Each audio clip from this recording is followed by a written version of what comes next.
Bonjour à tous, bon sabbat, bonjour directeur de stage, puisque Gilles a été mon directeur de stage à l'époque où j'étais à Neuilly. C'est un très bon souvenir pour moi, je revois beaucoup de visages connus, ça me fait très plaisir. Et je vous invite sans autre à ouvrir vos Bibles dans le livre des Nombres, au chapitre 23, pour le partage de ce matin.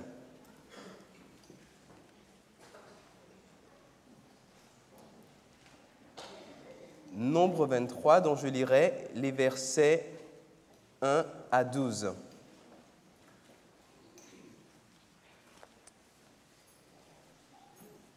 Balaam dit à Balak, « Bâtis-moi ici 7 autels et prépare-moi ici 7 taureaux et 7 béliers. » Balak fit ce que Balaam avait dit, et Balak et Balaam offrirent un taureau et un bélier sur chaque autel. Balaam dit à Balak, « Tiens-toi près de l'holocauste, et je m'éloignerai. Peut-être que l'Éternel viendra à ma rencontre, et je te dirai ce qu'il me révélera. » Et il alla sur un lieu élevé. Dieu vint auprès de Balaam et lui dit, et Balaam lui dit, « J'ai dressé 7 autels, et j'ai offert un taureau et un bélier sur chaque autel. » L'Éternel mit les paroles dans la bouche de Balaam et dit, « Retourne vers Balak et tu parleras ainsi. » Il retourna vers lui, et voici Balak se tenait devant son holocauste, lui et tous les chefs de Moab. Balaam prononça son oracle et dit, « Balak m'a fait descendre d'Aram, le roi de Moab m'a fait descendre des montagnes de l'Orient. Viens, maudis-moi Jacob, viens, sois irrité contre Israël. Mais comment maudirais-je celui que Dieu n'a point maudit? Comment serais-je irrité quand l'Éternel n'est point irrité? Je le vois du sommet des rochers, je le contemple du haut des collines. C'est un peuple qui a sa demeure à part et qui ne fait point partie des nations. Qui peut compter la poussière de Jacob et dire le nombre du quart d'Israël? Que je meure de la mort des justes et que ma fin soit semblable à la leur. » Balak dit à Balaam, « Que m'as-tu fait? Je t'ai pris pour maudire mon ennemi, et voici, tu le bénis. »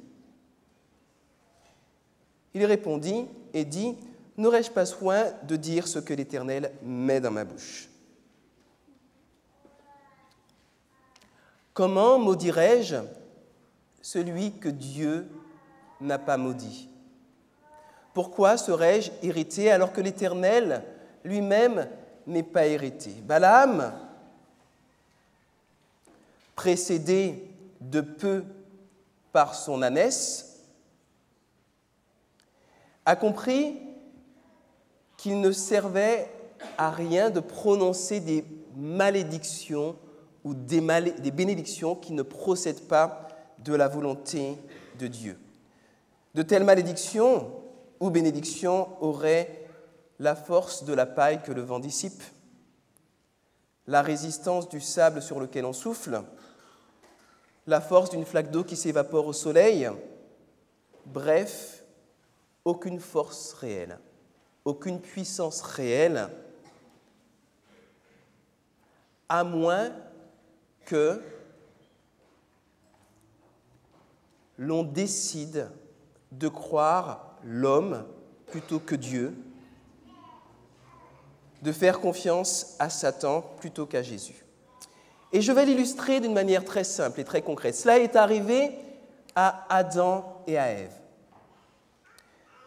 Dieu a prononcé sur Adam et Ève des bénédictions extraordinaires. Il a regardé Adam et Ève après les avoir créés, il a jugé que cela était très bon. Et cela est une bénédiction. Il a créé des créatures excellentes. Il leur a donné un discernement. Il leur a donné de la joie de vivre. Il a prononcé sur eux ces bénédictions-là. Il leur a créé un jardin. Le jardin d'Éden était une bénédiction que Dieu donnait à Adam et à Ève. Il leur a donné la vie éternelle. La vie éternelle était une autre bénédiction que Dieu prononçait sur Adam et Ève. Mais bien sûr, il ne s'agit pas ici de prononcer comme un homme prononce, parce que la parole de Dieu, contrairement à la nôtre, ne retourne pas à lui sans avoir fait son effet. Mais Satan a prononcé sur Adam et Ève des malédictions.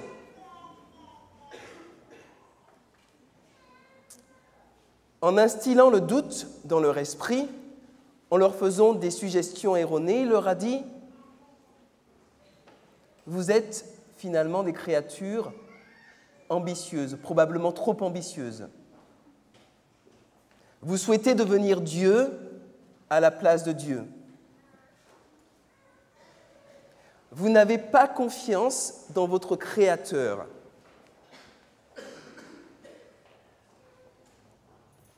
Et le moindre serpent sorti d'un arbre est susceptible de briser cette relation.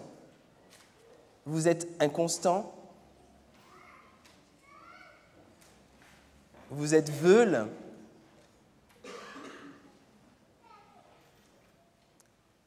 et vous avez dans le cœur de la rapacité.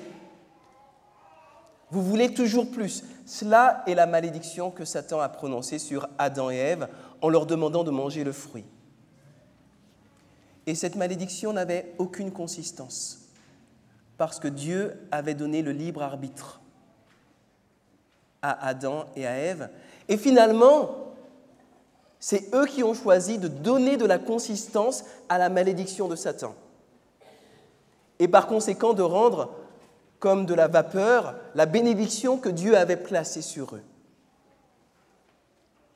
Cela est la nature même du libre arbitre.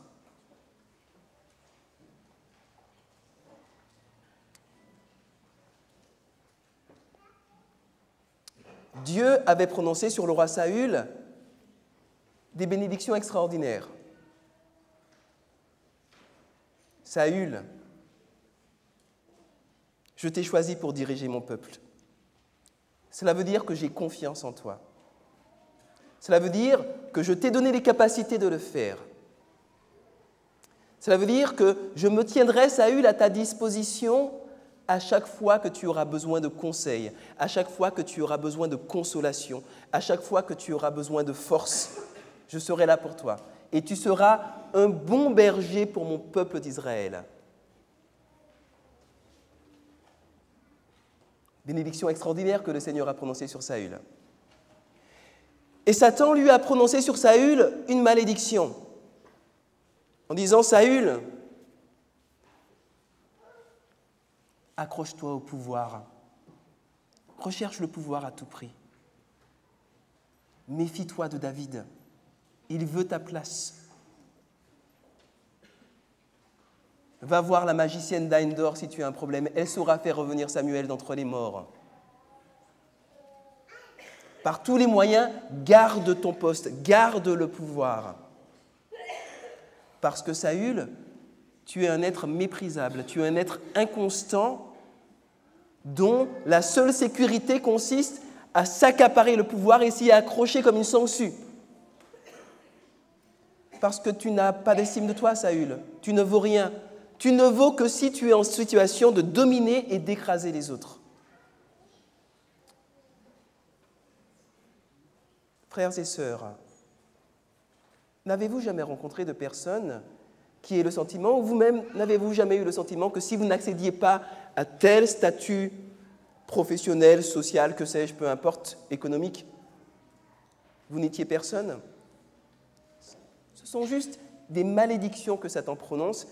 Et Saül a décidé de donner de la consistance à cette malédiction qui n'en avait pas, parce que Dieu garantissait son libre arbitre.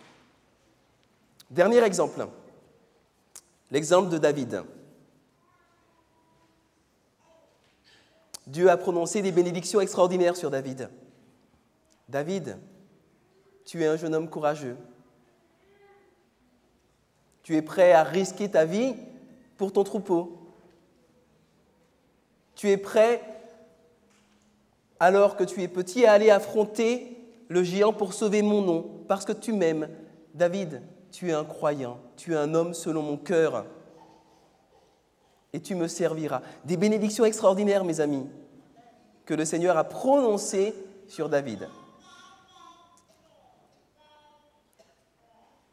Et Satan a prononcé des malédictions sur David. Il a dit, David,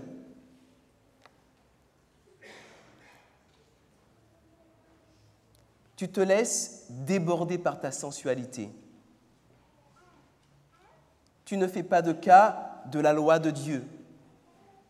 David, tu es prêt à aller jusqu'au meurtre pour assouvir tes passions et pour assouvir tes pulsions. David, tu es un minable. Alors que ton serviteur Uri va venir se coucher devant ta porte, par loyauté pour toi et par la loyauté pour le peuple de Dieu et par conséquent par loyauté pour Dieu, toi, David, tu vas ourdir des petites manigances pour que ta vertu, ta propre justice, soit préservée aux yeux de ton peuple.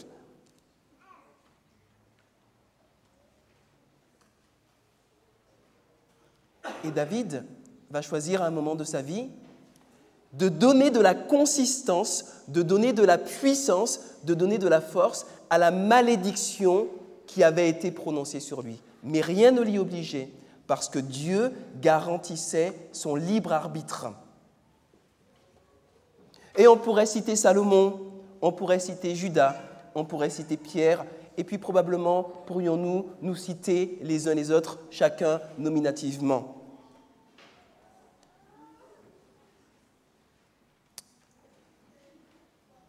Frères et sœurs, croyez-vous que Dieu prononce sur nous des bénédictions ?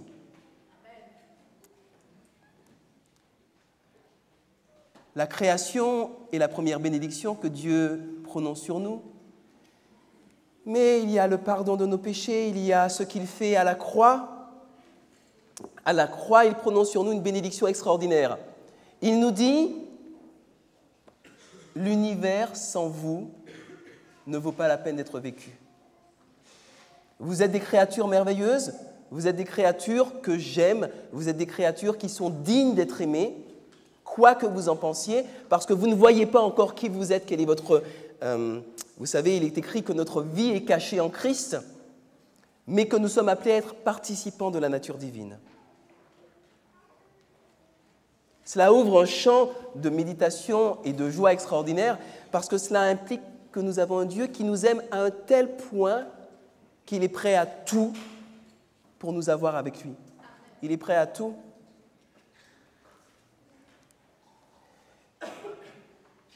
Le problème avec une bénédiction, c'est qu'une bénédiction ne s'impose pas. Dieu ne peut pas nous imposer le bonheur. Il ne peut pas nous forcer à expérimenter la joie du pardon que l'on accorde quand on a été offensé ou blessé. Il ne peut pas nous forcer à nous aimer les uns les autres.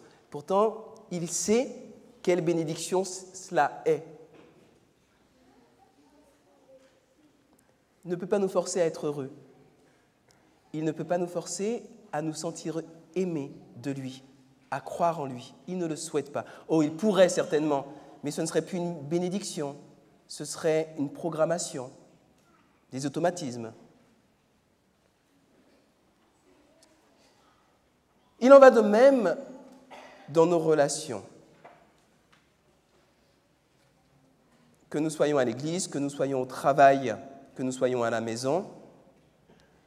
Il y a des gens, et vous allez faire de même, qui vont dire du mal sur vous. Dire du mal sur, c'est maudire. Dire du bien sur, c'est bénir, en espérant, on appelle cela l'optatif, c'est une forme grammaticale particulière, en espérant que la parole qu'on prononce se réalise.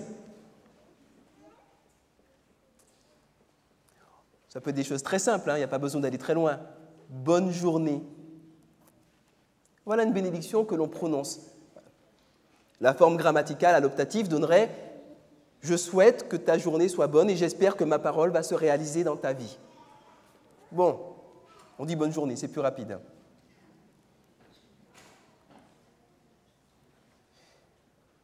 Mais combien de fois, mes amis, des malédictions sont prononcées sur un tel. Je ne sais pas, en compétition, par exemple, dans l'entreprise. Un tel est un carriériste. Peut-être qu'un frère un peu consciencieux et fait son travail correctement dans l'entreprise. J'avais eu le cas d'un jeune qui était venu me voir, qui subissait un harcèlement. Il était boulanger. Il subissait un harcèlement de la part de tout ce qui l'entourait, à commencer par son supérieur, parce qu'il refusait de tricher sur les quantités.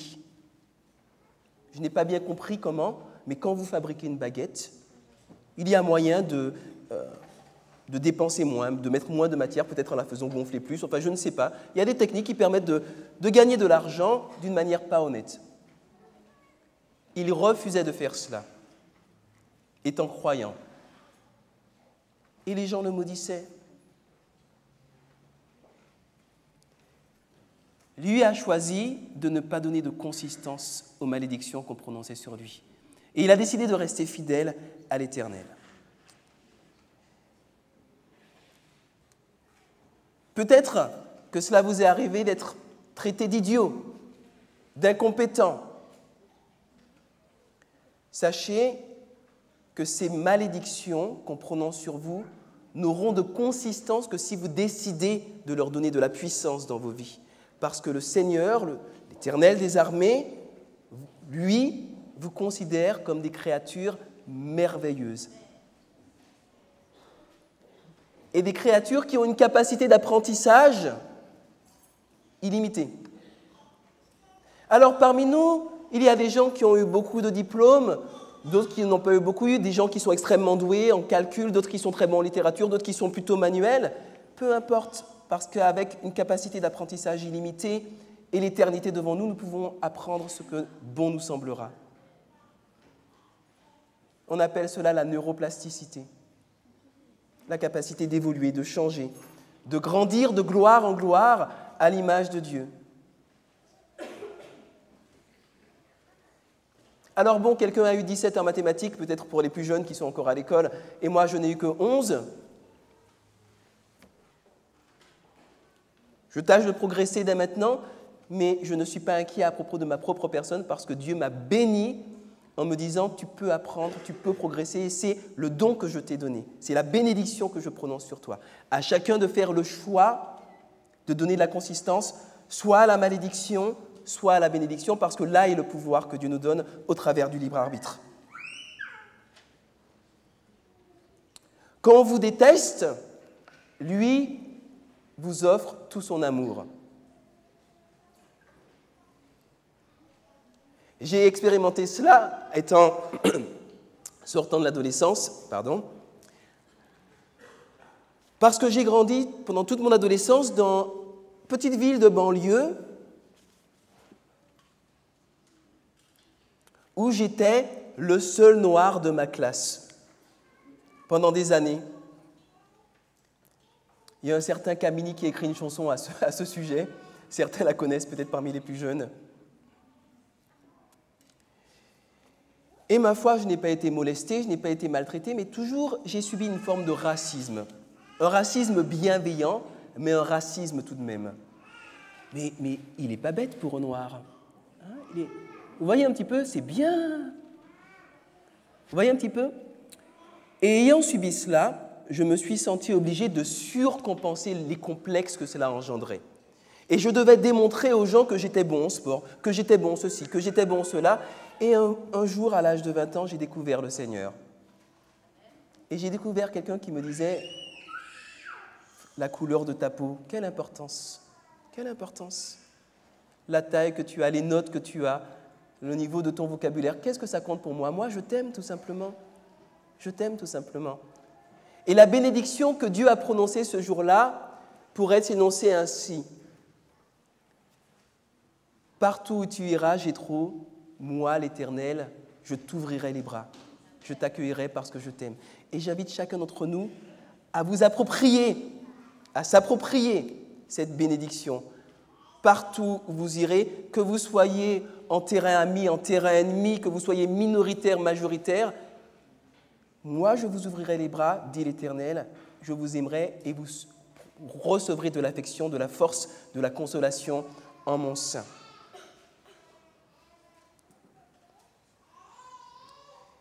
Et là, je constate que nos églises ont beaucoup de progrès à faire parce qu'on se perd parfois dans des considérations ethniques, des questions de représentativité. Oh, elles ont leur importance certainement, mais parfois on nous donne tellement d'importance qu'on a l'impression que beaucoup sont insécurisés par rapport à leur propre statut, alors que le Seigneur nous rassure par rapport à cela. Il y a enfin, je ne sais plus comment c'est, Gilles, à Neuilly. On a un temps limité pour prêcher? Merci. Gilles m'a dit tant que tu voudras.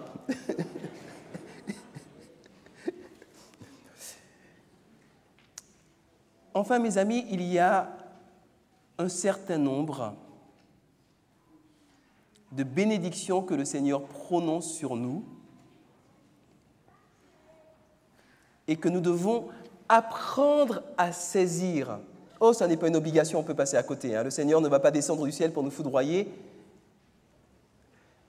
Mais un jour, alors que je prenais tous les jours le même chemin pour aller prendre mon bus, je passais sous un arbre. Alors, je ne sais pas ce que c'est. C'était un arbre qui faisait de très belles fleurs blanches et qui dégageait une odeur extraordinaire. Et c'est seulement un jour que je me suis arrêté sous cet arbre, que j'ai pris le temps de distinguer les petites nuances à l'intérieur du parfum, la délicatesse, la subtilité, et que j'ai loué Dieu. Parce que Dieu avait prononcé sur moi une bénédiction que je n'avais jamais entendue. Et cette bénédiction était « Jéthro ». Oh, mettez votre prénom à la place de Jéthro, bien sûr.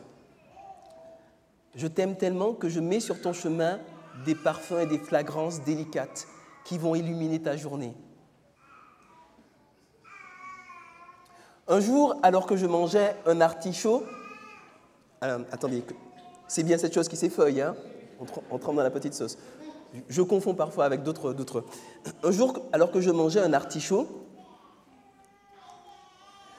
je me suis arrêté et j'ai regardé attentivement l'artichaut. Je me suis dit, mais quel Dieu extraordinaire! Mais quelle créativité, quelle inventivité et quelle gentillesse de mettre à nos dispositions de la nourriture qui soit non seulement bonne, mais qui soit également ludique, qui soit également esthétique, et puis qui nous fortifie.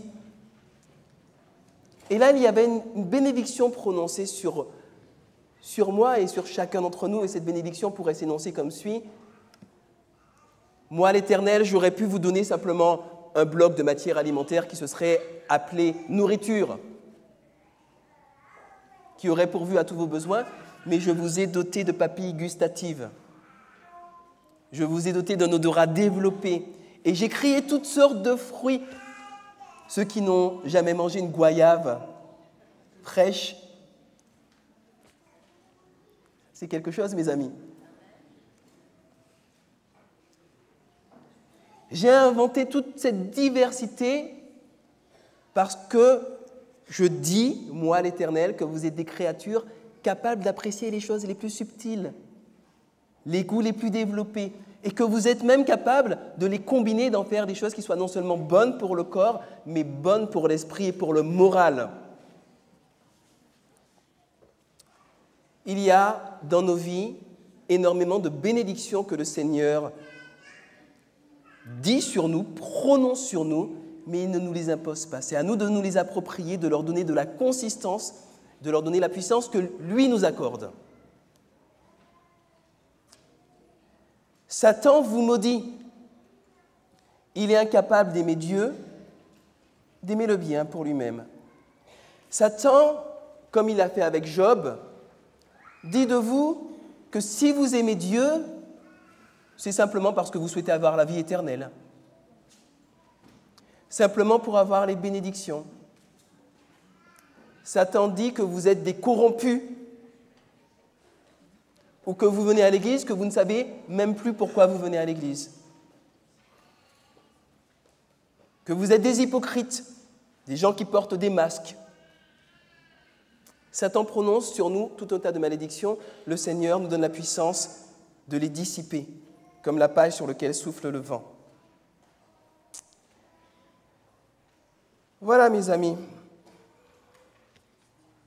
Question à laquelle j'invite chacun à méditer, sur laquelle j'invite chacun à méditer, est la suivante.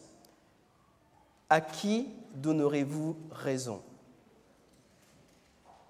Sachant qu'un seul arbre qui tombe fait plus de bruit que toute une forêt qui pousse. Un seul arbre qui tombe fait plus de bruit que toute une forêt qui pousse. Cela veut dire que notre tendance naturelle sera de mettre l'accent sur ce qui nous déplaît, ce qui nous heurte, et finalement de focaliser notre attention sur la malédiction au lieu de la focaliser sur la bénédiction. Quand vous êtes dans un tunnel noir qui a une petite lumière, focalisez-vous sur la petite lumière. Dieu prononce sur chacun de nous des bénédictions. Il nous bénit depuis la nuit des temps en nous ayant prédestinés à la vie éternelle avec lui, et plus encore en déclarant que chacun de nous a pour vocation de participer à sa nature, d'être en synergie, en osmose avec lui. Personne dès lors ne peut vous maudire efficacement sans votre propre consentement. Qui choisirez-vous de croire, bien que le Seigneur guide nos choix jour après jour, et surtout que nous n'oublions jamais que celui que l'Éternel a béni, nul ne peut le maudire. Amen.